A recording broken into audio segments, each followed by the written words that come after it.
And everybody keep your fingers crossed that I get through this without crying and I win $5 from Freddie. Okay, here we go. This is for you, Dad. For those of you who don't know me, my name is Joyce, and I am my dad, Bill's oldest daughter, and that means I'm his number 1 daughter. Number 2 and number 3 are saved for my younger sisters, Billy Joe and Mona, and we have an older brother, Tommy. I know, Sophia. I am here to represent them, our children, grandchildren, great-grandchildren, his wife Jo, who loved him for the last 20 years, and our entire Hastings family that loved my dad as much as he loved to say, roll tide. Yeah. As I stand in front of you and see that love in all your faces, it is clear that my dad was loved by many and had countless friends, but not one enemy. He came from the cotton fields of Alabama, served his country in the Navy, and raised a family that never wanted for anything. A family that knows he is a true hero and a great role model. He is brave, honest, hardworking, trustworthy, kind, and most of all, a gentleman. So how do you describe the life of someone who was larger than life itself? How do you describe your hero? That is a task that no one person could manage. It is a task that takes a village, a task that takes a family. And our family has managed to cast a light on who my dad truly was in the memories of his loved ones, the memories that he survives in. From cracking dirty jokes, which I know a lot of you know, and teasing people to working even harder to support us than he did to get a laugh, my dad was the best thing that ever happened to any of us. To his great-granddaughter Cheyenne, her papa was her hero. When Papa bought her a miniature pig that she wanted so badly, she named it Wilbur, like the pig in her favorite movie, Charlotte's Web. He made her the happiest kid on earth. He was the best papa in the whole world ever. To his granddaughter Michelle, her grandpa was selfless. What she remembers most is his truck. No matter how tired he was or what he was doing, if any of the grandkids wanted to see or play in that big truck of his, he would stop what he was doing and let them go out into the truck and play, and he would explain what everything was in the truck. To his grandson Blue, his grandpa was funny. When his grandma Virginia was scolding him and his sister Tracy, using her famous line, "You mark my words," Grandpa would be mocking her behind her back. He did. He really did. To his great-grandson Alex, his papa was uplifting.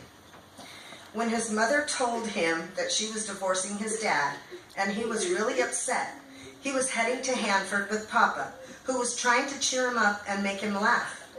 Papa was trying to make him feel better by telling him lots of colorful jokes, and it worked as usual. To his great-great-grandson Dean, his papa was a role model. Hi, Dean. He liked the way Papa always dressed, and Dean wears nothing but flannels and boots to be a real cowboy like his papa. To his granddaughter Mariah, her papa was goofy. When someone would tell him to smile, he would always pull his fake teeth out, and it never failed to make her laugh. To his great-grandson Andy, his papa was supportive. While sitting on the porch swing in the backyard on Beverly Street, Papa was so interested in his life plans and wanted to make sure that Andy was doing something with his life. And we know that he is making Papa proud by serving in Peru in January. Way to go, Andy. To his son Tommy, his dad was understanding sometimes. When Tommy was about 9 or 10 years old, we lived in Cyprus, and he and Dad were in the garage getting ready to mow the lawn, but the lawnmower wouldn't work. So Tommy watched in amusement while our dad destroyed the lawnmower with a hammer because he was so pissed off that it wouldn't start. True. These are all true. Then in 1967, when Tommy had a 1967 Mustang, which he probably wishes he still had, he kept getting a lot of speeding tickets. And during that time, it was unheard of to pay $1,200 a year for car insurance, but our mom and dad did. So our dad was always teasing Tommy about getting so many speeding tickets, but he wanted to trade his 1962 Cadillac for Tommy's car.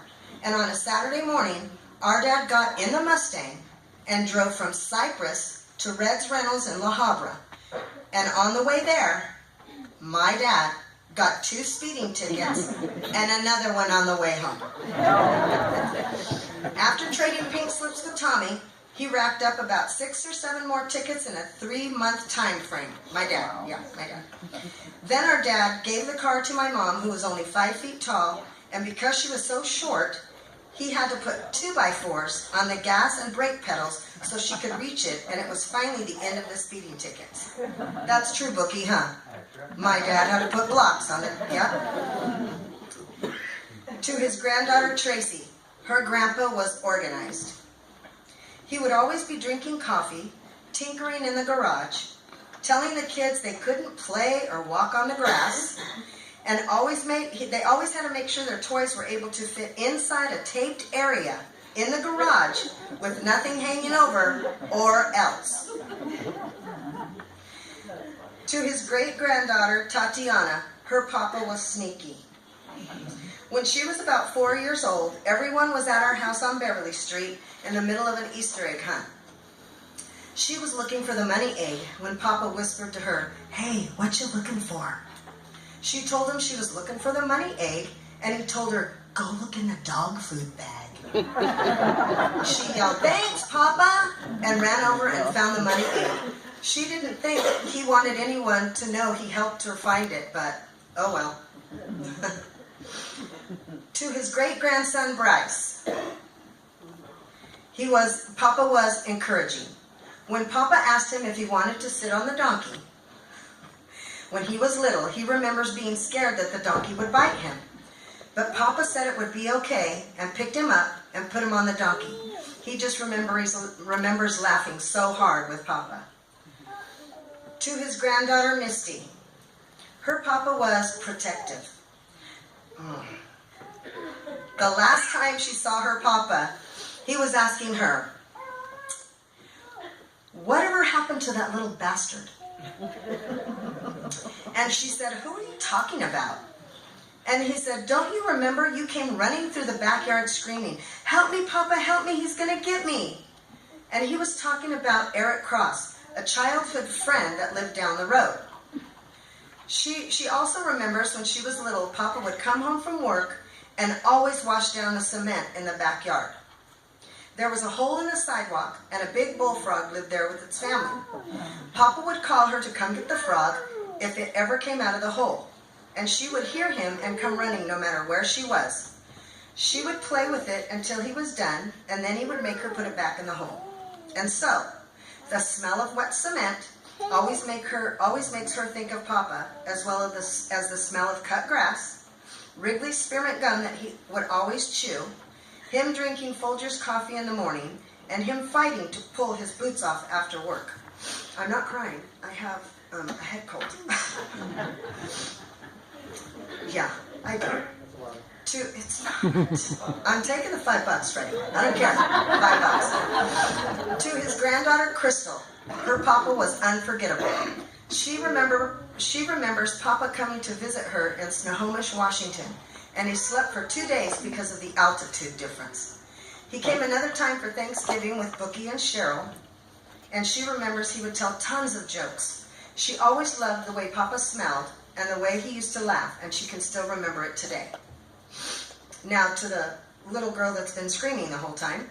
To his great-granddaughter, Sophia, her Papa was helpful. On her first birthday, her princess shoe fell off, and her Papa was the first to pick it up and put it back on, leaving a smile on her face.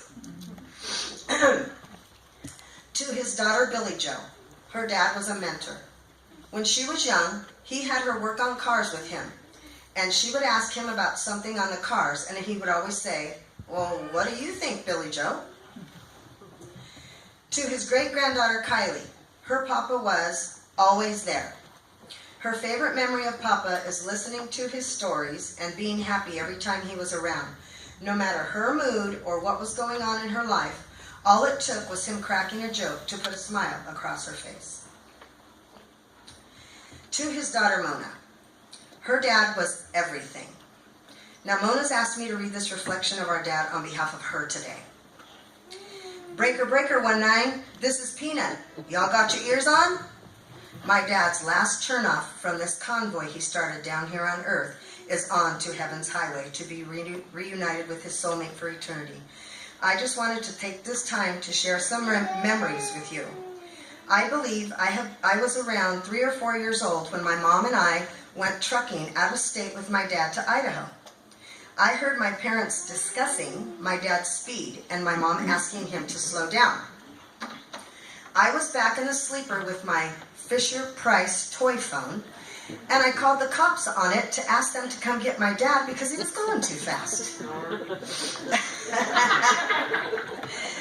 To my surprise, only a few minutes later, my dad was actually getting pulled over, and I cried and cried because I didn't want them to take him away.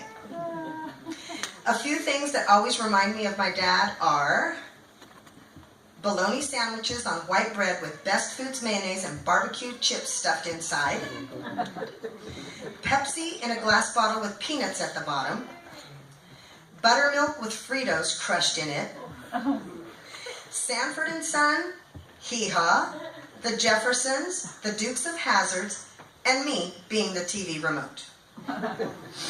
I remember him pulling off his boots after work and the smell that we actually loved. Me outside playing while my dad was working on a car and laying under it asking me to get him a Phillips screwdriver, and me crying because I didn't know the star one was called a Phillips screwdriver. I remember if Uncle Bookie was in town and going to stop by, that meant KFC. The many trips we took in the motorhome with the Cypress Twirler Square Dancers. My second trip to Alabama in a 280Z, with just me, my mom, and dad listening to the Kindles and singing Heaven's Just a Sin Away.